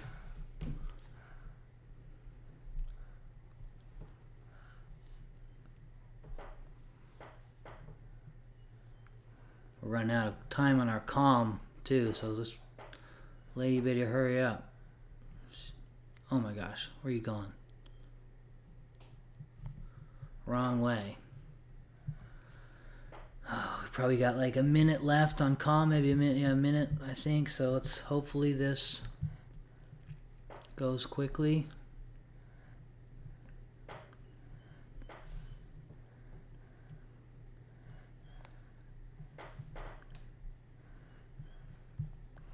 I might have to go recalm. Alright, I'm going to go, I guess we might be able to do it. We're going to take a risk. Oh my gosh, she went all the way? Come on, yo. I think if I mez her right there, she's going to aggro that group too, so...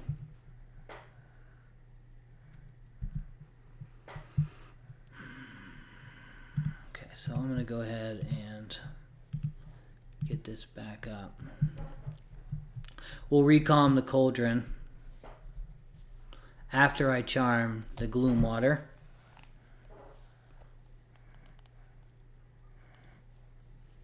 Her pathing went very far there.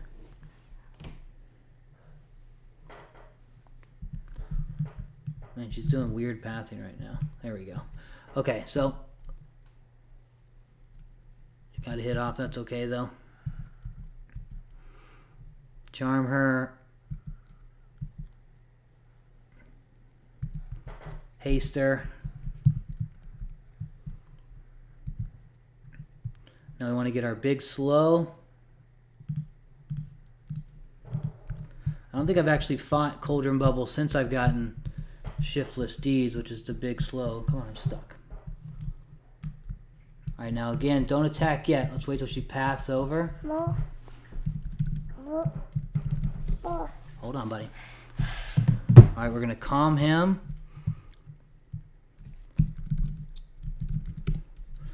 And now attack. Okay, we got good there. See, took the damage shield there. Alright. Now we just got to hope that there's no heals from the mermaids. Yes. Alright, so you see how much damage is going on right there. I'm going to go ahead and grab Berserker Spirit too. She's catching up, but she's still down. So we're starting to rune her.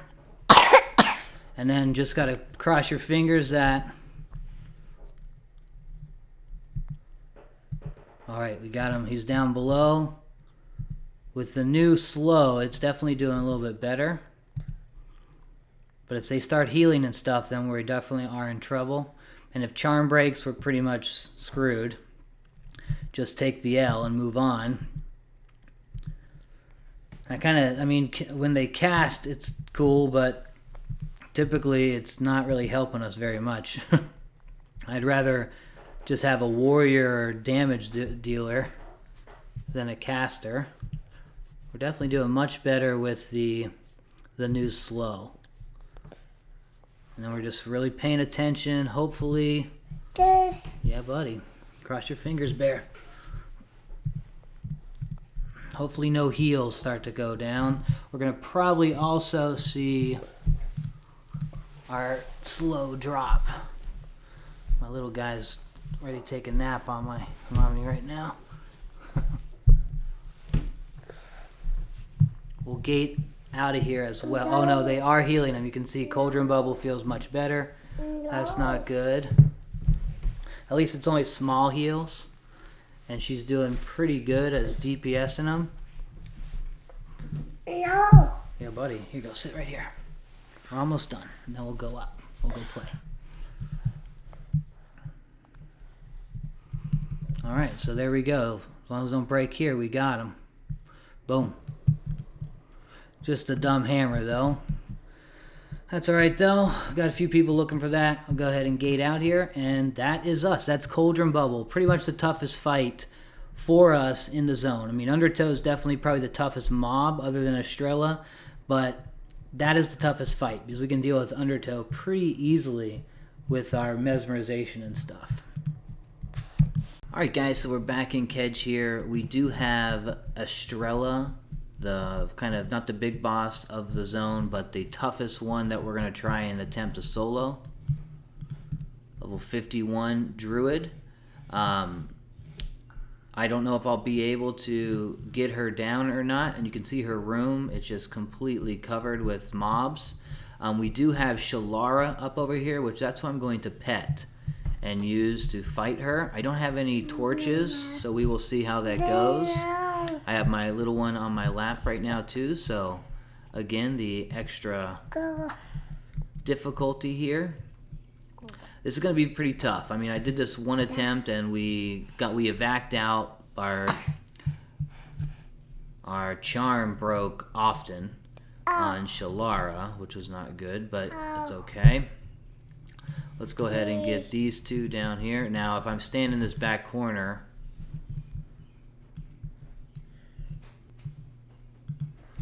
alright, so I'm going to go ahead and calm everything around.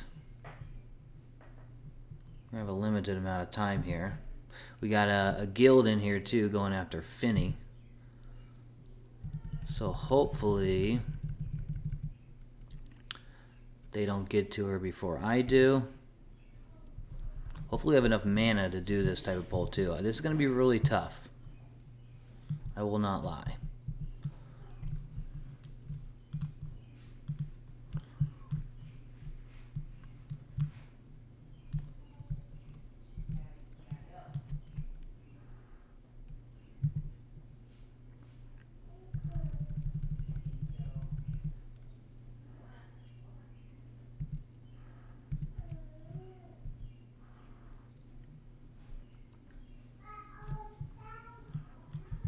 So this should be our last calm set. Don't want to get too close to Estrella because she can see through invis.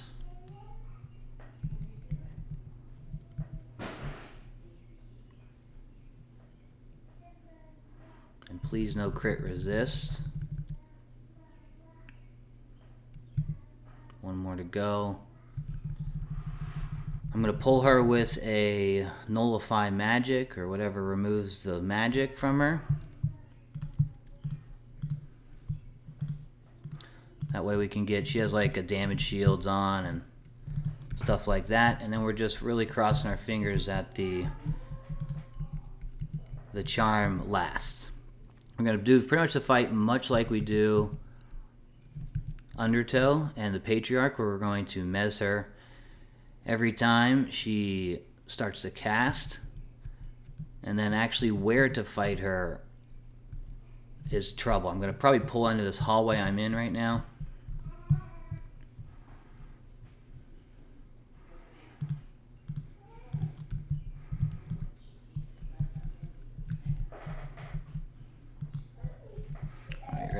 we go. Go, go, go, go, go, go.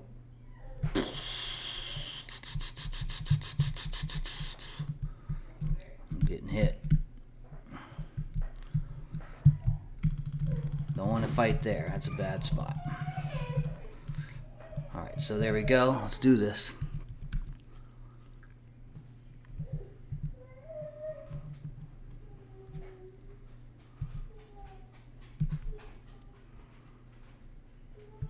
She casts fast.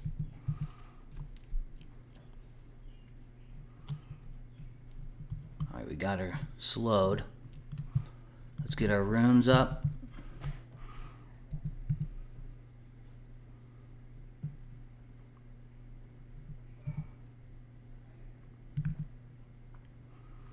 Mez. This is going to be tough.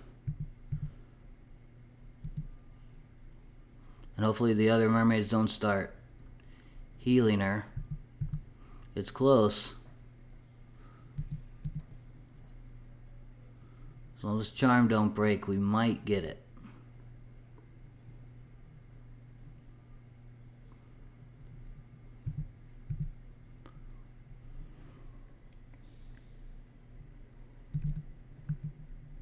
No fizzles, come on. Oh man, we are leading this. She looks like she just has the Drone of Doom or whatever, the Druid Wand, which is a dumb piece, but if this holds... Oh, charm broke, so I got summoned.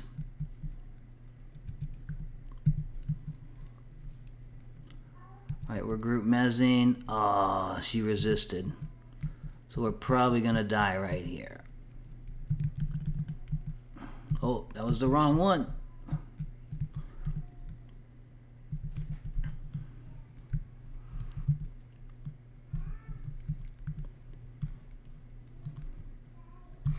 Oh, man.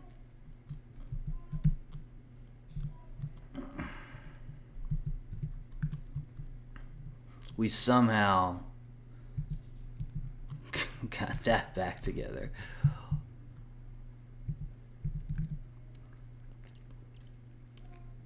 Dang, she's resisting these. Is something hitting me? Oh, I got a freaking dot on me.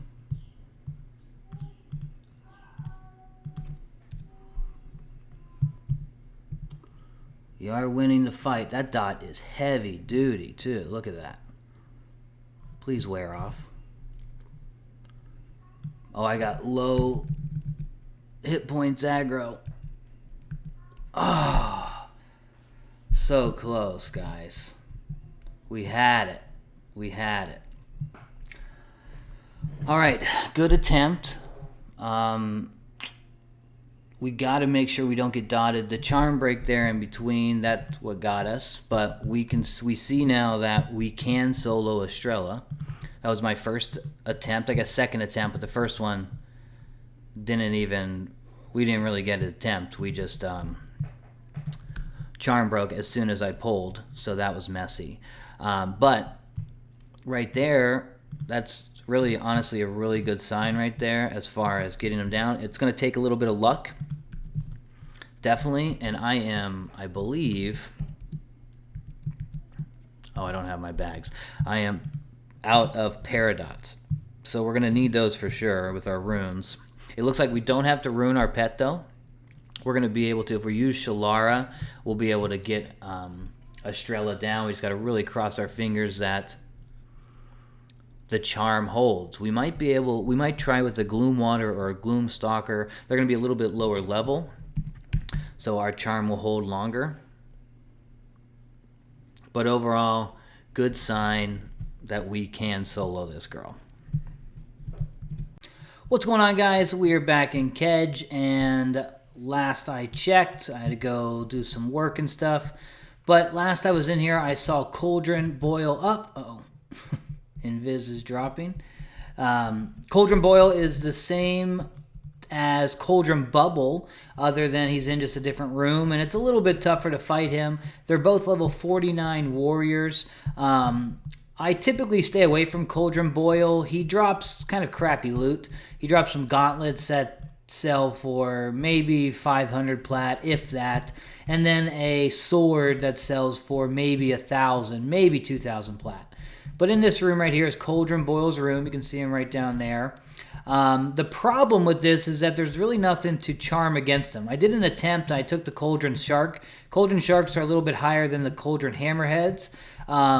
With everything, even using runes and stuff, our Cauldron Shark got beat down pretty good. I think CauldronBoil got down to maybe 30% when he got killed. But then I remembered there is a mermaid back here. The Gloomwater mermaid, and there's typically a goblin in here too. Where's the goblin? But the Gloomwater here, we do use the Gloomwater to take out Cauldron Bubble. So I'm assuming we probably can use this Gloomwater to kill CauldronBoil. Now the problem right now is I don't have any torches on me. I'm also out of paradots. So we have literally like half of our tools that we would typically use. The torch is going to allow our DPS to go way up when we have a pet. So that helps quite a bit fighting this dude. I don't think I've actually even attempted one of these sharks without a mermaid with a torch. So we will see how this goes, but I'm going to go ahead and give it a shot. I'm going to go ahead and calm the other two sharks in here. We'll go pet the mermaid. We will pull CauldronBoil into that back room where the mermaid's at and go from there.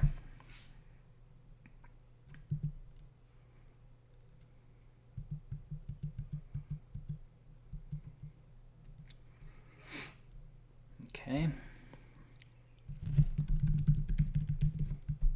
Let me just do this actually. We can calm him from here. All right, everything is calm. We got 2.5, 3 minutes until that wears off. I'm going to invis so I can go out here past Cauldron Bubble.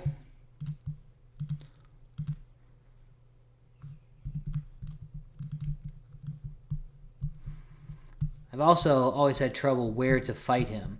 Where is he? There he is. Fighting in the hallways and stuff over there can be trouble.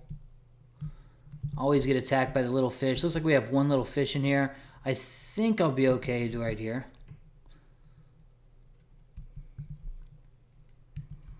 And then Conjuring Whispers are low enough for cajoling. Get a haste on. This little fish is going to attack me when I sit here. That's okay.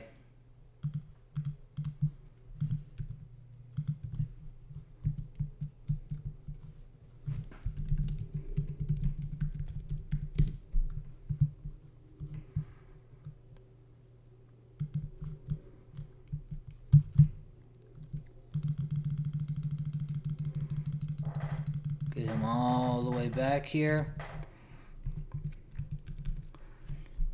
Get him slowed. And then hopefully that's far enough there for... Alright, so this is going way better than the other shark. Oh, of course that happens though.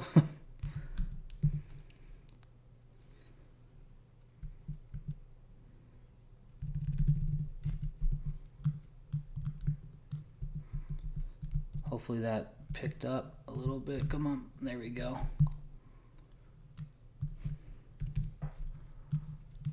Uh-oh. Oh, I'm dead. Low aggro. Low hit point aggro. Get a root. Come on. No! Oh, God. Look at that. I somehow don't have low hit point aggro. Hopefully Charm holds on for this. I'll go ahead and get back here. If I sit, I'll probably die. He'll probably attack me. But because he was attacking me, our pet went to town on him and really changed the fight. I have 4%. 26 hit points left right now. Go ahead and recast a little slow. Hopefully, again, Charm just lasts through the fight. and then allow me to get gate.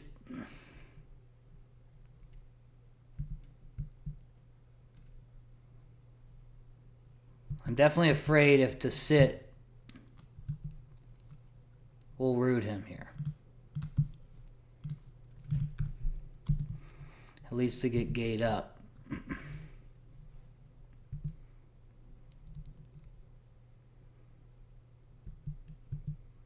Okay, so CauldronBoil, the best way to go is definitely grab a mermaid. Hope to God that your damn charm doesn't break so quick like that.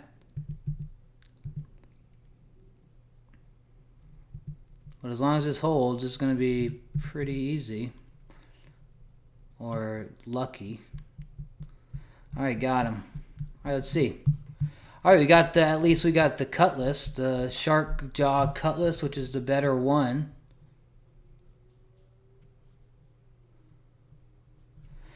And we made it. So there we go. There's another name down. Again, I think that sells for like 1,000 platinum. Nothing great, but it is just another item. 10 damage, 32 delay.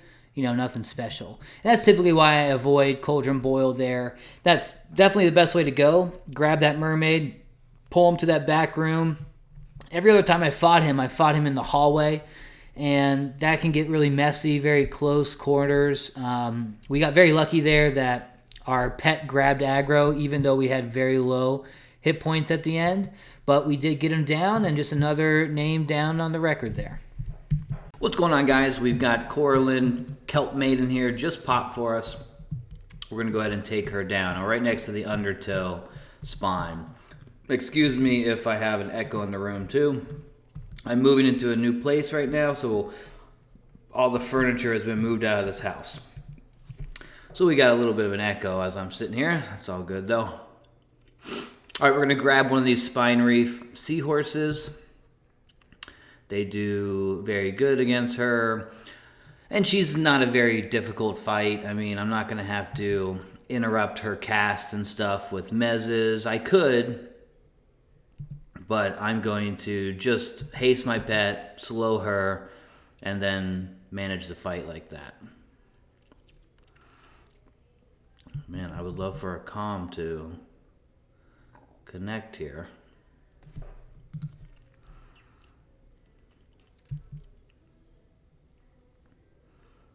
Thank you. One down.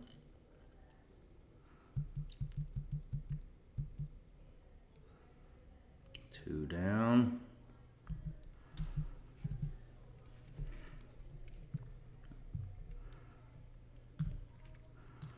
All right, let's get back here, do our thing.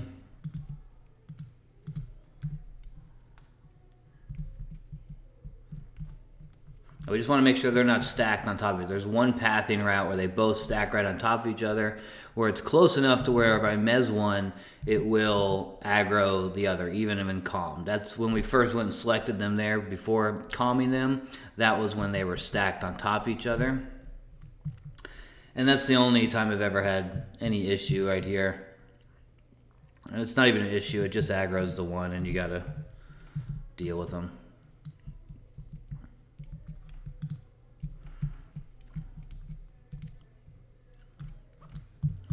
Let's do it. Go halfway, pull them back. If we fight up near there, then the seahorses to the left can aggro, and then even worse than all, they can complete heal. So we want to just keep our distance. I don't have any rune up either, so I gotta be careful. I forgot to cast it.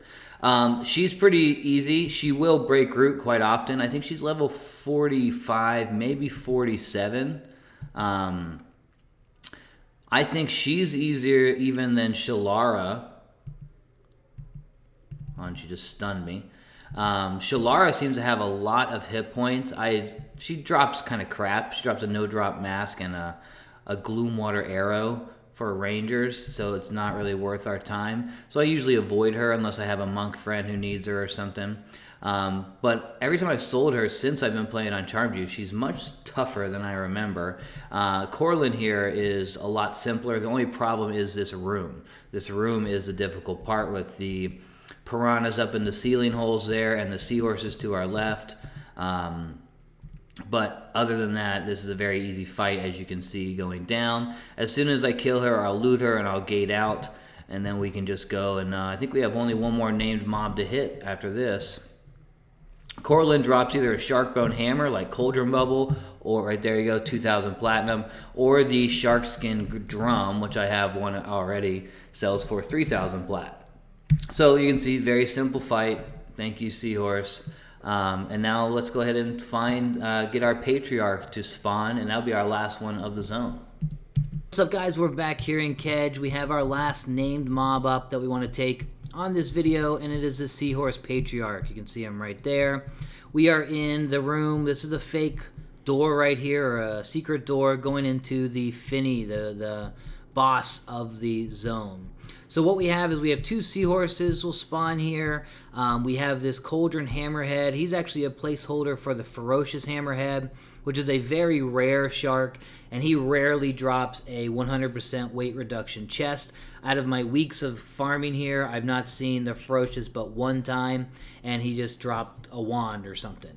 Now the seahorse here, the Patriarch, he can drop a wand or a Seahorse Cloak, which is a good cloak, sells for like 3,000 to 4,000 plat. I went and did an attempt a minute ago with a seahorse that was in here, the Squall Surge.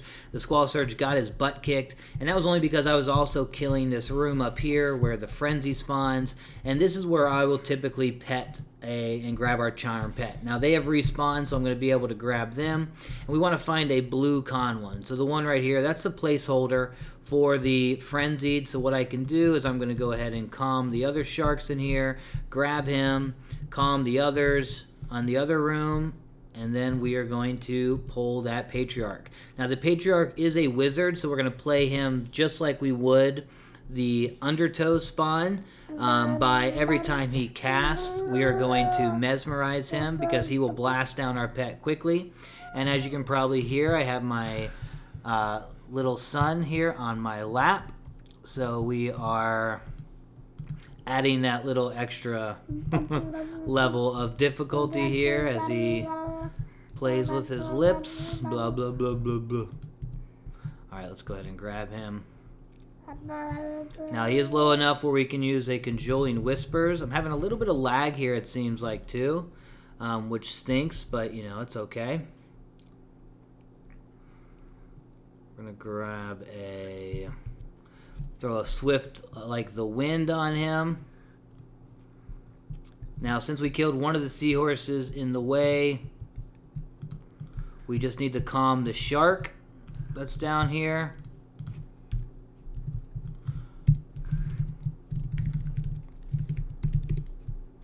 Which will be us right there. And then we're going to slow the Patriarch. And that will mean he will get probably one hit off on our shark with a blast, and you'll see how big of a hit it does.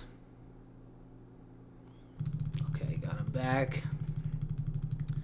Get him back here, please. Okay, we're going to mez. He's casting.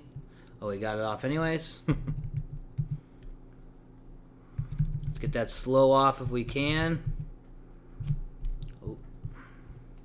And now, like I said, anytime we see him cast... Oh man, you see how big that blast did on our guy? Anytime he starts to cast, we're going to get him. Mez him down.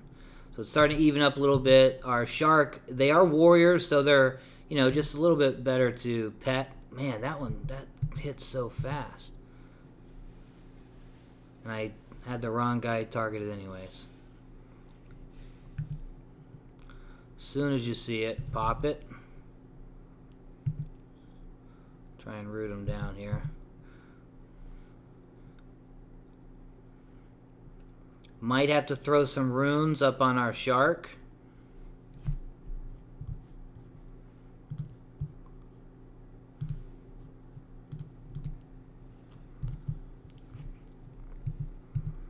They're getting closer at least.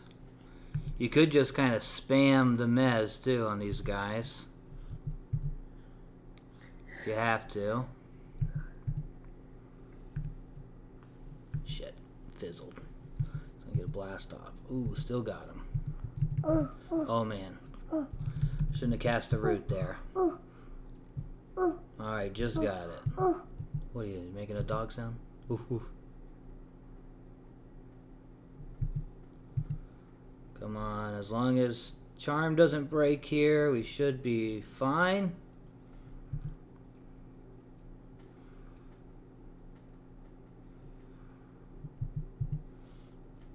And hopefully we get the cloak. Because he drops a wand is the other thing, which is kind of a crappy wand. Alright, cool, the cloak. Seahorse scale cloak, 6 dex, 35 save cold. It's not the best dex item, but it is anyone who's going after Vox, Lady Vox, the ice dragon.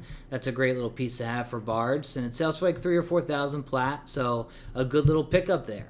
So guys, that is us. That is the bosses of Kedge. Everyone that's good for us to farm. You saw Undertow, which is a great money maker. The Patriarch there. That room is a great money maker because you have the ferocious potential. You've got the Patriarch and you got the Frenzy right nearby. That's a great rotation. You got the front entrance with the fierce Impaler. You got Cauldron Bubble, Cauldron Boil. You've got Coralyn and Shalara. You saw our attempts on Estrella and the Matriarch. The Matriarch, anytime I see her, I get a duo partner, and it's very easy. It's tough to solo her. Estrella, we have gotten her down one time. I've tried about 20 times, and it only got her down once. So it's another one that will probably duo partner. But she's on a 3-day spawn timer, so it's not really part of a rotation for us or anything. But that is how we solo Kedge bosses the best way we possibly know how. And that's how you guys can continue. You want some water, buddy? Okay. And that's how you guys can just kind of farm the same zone that I'm typically the only one in right now on this game. So you guys can make some good money as an enchanter and just see how it is done. So guys, you got any questions or comments, feel free to post below. Thank you for watching.